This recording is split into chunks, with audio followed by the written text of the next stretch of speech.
8월 25일 이재용 부회장 1심 재판에서 징역 5년형을 선고받았습니다.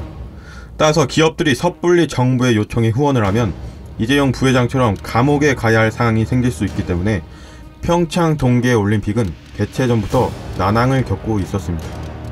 그런데 한국전력 등 11개 전력 그룹사들이 평창 동계올림픽 조직위원회와 후원 협약식을 맺어 총 800억 원에 이르는 후원을 결정했습니다.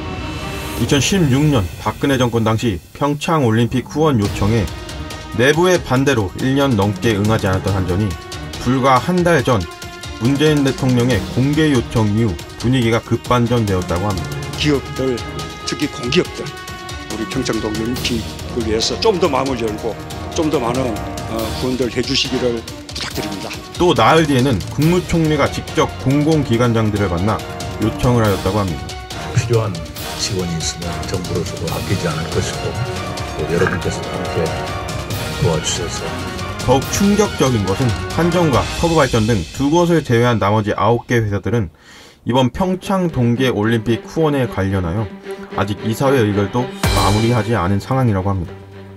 이에 삼성에게 스포츠 사업에 출연을 요청했다가 직권남용죄, 뇌물죄, 강요죄라는 여러 제목으로 탄핵이 되어 구치소에 있는 박근혜 전 대통령과 문재인이 기업들에게 대놓고 스포츠 사업 출연을 요청한 것이 다를 게 뭐가 있냐는 말이 나오고 있다고 합니다. 요점만 말하자면 문재인 대통령께서 하신 말은 박근혜 대통령 탄핵 사유에 같은 잣대를 들이댔을 때 문재인 대통령이 기업에게 직접 뇌물을 달라 말한 것이고, 이것은 박근혜 전 대통령과 똑같은 직권남용죄, 뇌물죄, 강요죄가 될 수가 있습니다. 시청자 여러분, 한번 생각해 보시길 바랍니다. 한전이 공기업이라고 해도 주주가 있는 회사이고 상장회사인데 자유시장 경제 질서를 기본으로 하는 헌법상의 경제 원리를 생각해보면 문재인 대통령의 이 같은 행태는 한전 주주들의 재산상의 이익을 침해할 수 있다는 측면에서 올림픽 지원을 강제로 하는 것은 문제의 소지가 있다고 볼 수밖에 없습니다.